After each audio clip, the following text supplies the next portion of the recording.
My husband brought our oldest son and his wife on our trip. When my daughter-in-law said, "Why don't you just sleep in the parking lot?" I replied, "I'll just camp outside then. Goodbye." The next day, my husband called me crying. The hot spring trip was suggested by my husband, and it was supposed to be a delightful getaway just for the two of us. However, without telling me, he invited our son and his wife with whom I have a strained relationship. When we arrived at the hotel, my son's wife bluntly said, "If you dislike being with Mike and me so much, why don't you sleep in the parking lot or somewhere around there?" Her mocking words combined with my husband and son's failure to intervene pushed me to my breaking point. "Fine. Do as you please. I'll be sleeping outside then. Bye," I retorted and got into the rental car parked in the hotel while heading out for a night stroll to clear my mind. As I wandered the streets until dawn, I heard the sirens of ambulances and fire engines. When I turned my phone back on, I found an incredible number of missed calls from my husband and son.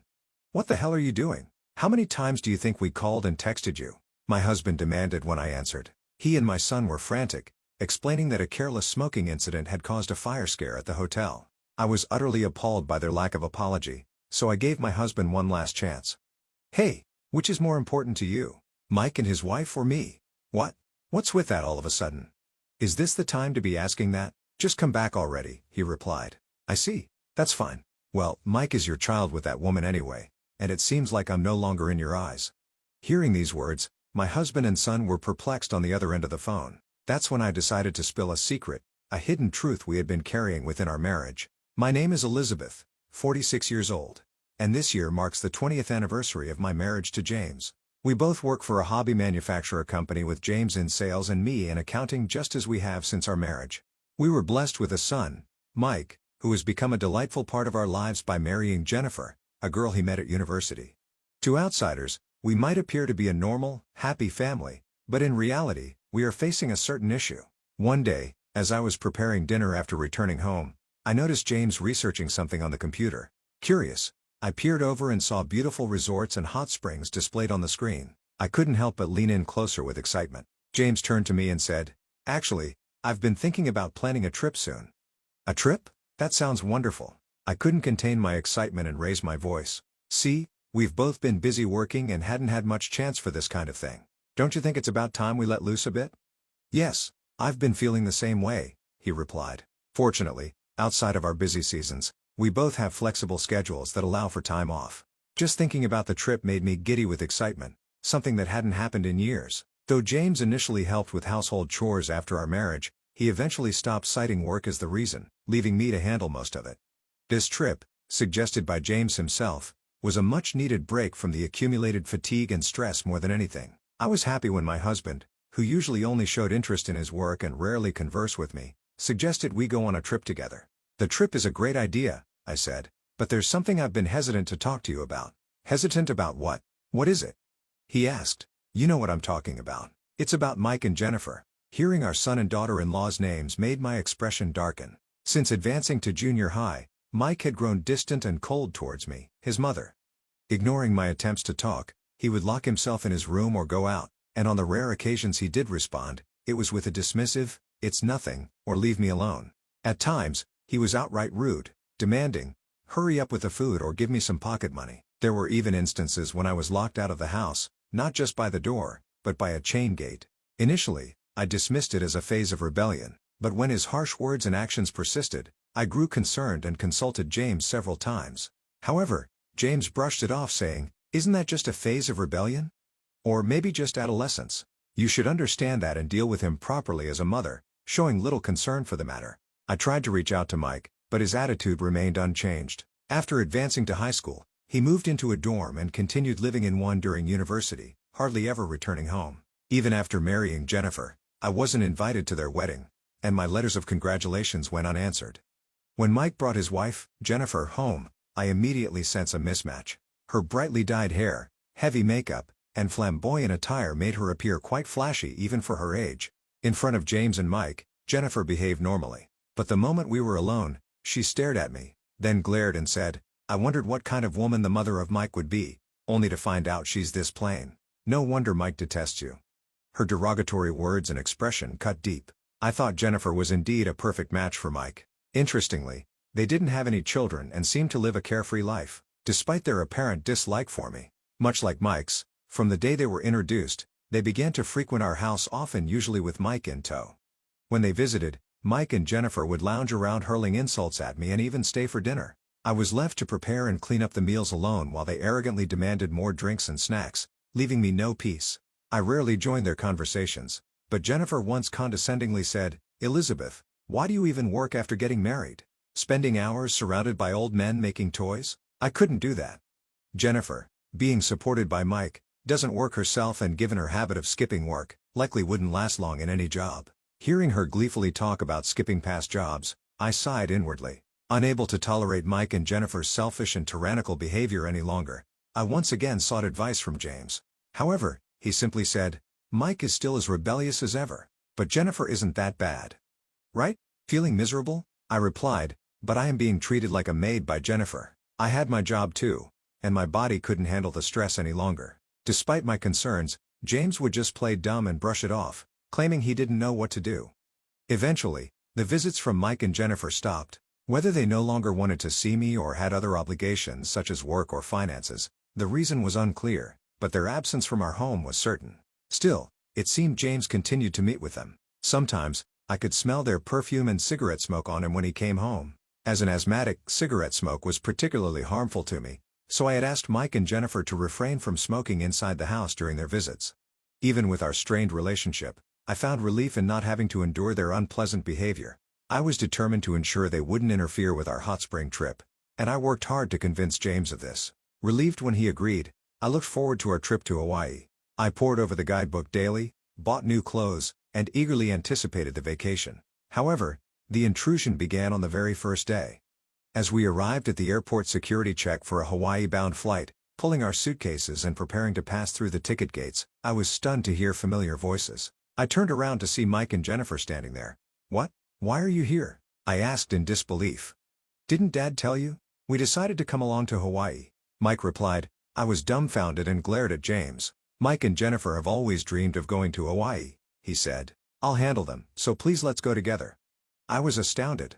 Despite all my efforts, including working hard and dieting for this trip, James still prioritized Mike and Jennifer. My plan seemed ruined, and I decided there was no point in going to Hawaii with such unpleasant feelings. As I was about to turn back, Mike and Jennifer stopped me.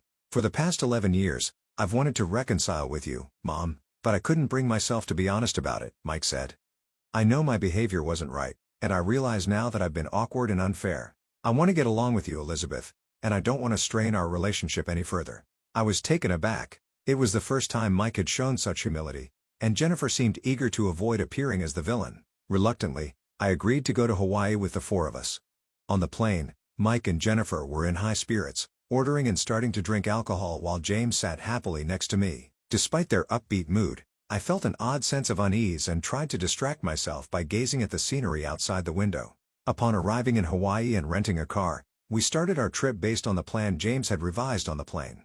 However, it wasn't long before Mike and Jennifer began to ignore my presence, speaking only to James. At water-based attractions like Sea Life Park and Waikiki Beach, they would intentionally trip me, making me fall and get soaked.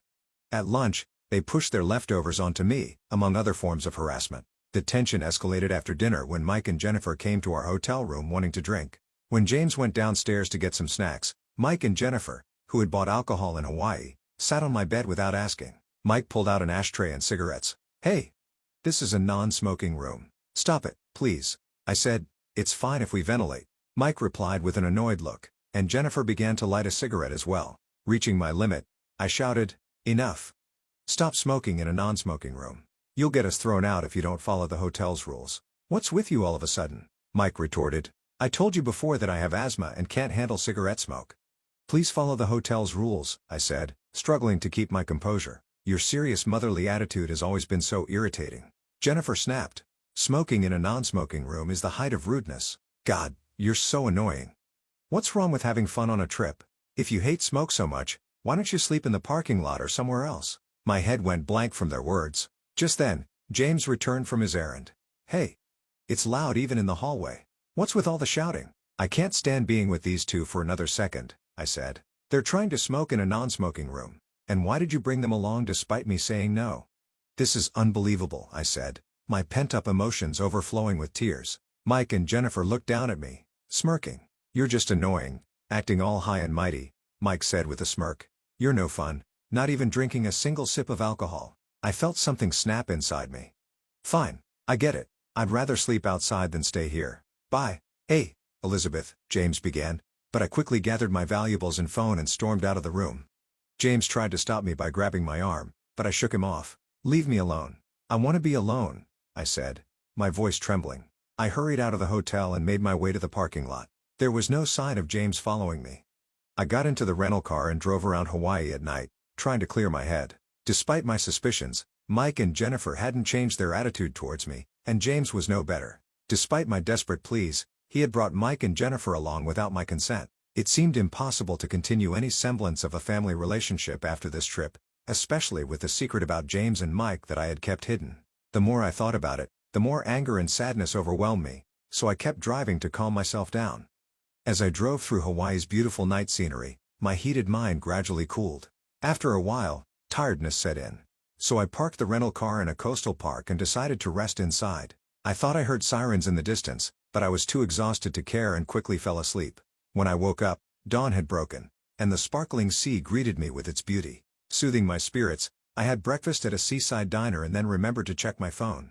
I had turned it off before driving because I didn't want to hear from James or see his texts. Now, calm. I turned on my phone and was shocked by the number of missed calls and texts starting from around 11 o'clock last night. There were at least 30 or 40 of them. Just then, a call from James came in. What the hell are you doing?